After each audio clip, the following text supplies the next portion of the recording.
ছিল, এগুলি পরিষ্কার করে আমরা নামাজের জন্য এই জায়গাটুকু উপযোগী করে তুলছি।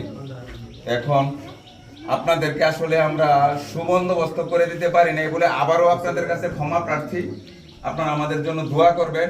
ইনশাল্লাহ আমরা আগামী রমজানের ঈদের জামাত থেকে চেষ্টা করব 100% আমি যদি আল্লাহ পাক আমাকে যদি হায়াত বাঁচায় রাখেন, ইনশাল্লাহ আমি চেষ্টা করব প্রত্যেকটা জামাত বৃষ্টি হইলেও যেন বৃষ্টি হওয়ার পরক্ষণেই যেন আমরা সাথে সাথে যেন নামাজ পড়তে পারি, ওইরকম একটা সুবন্দোবস্ত করার।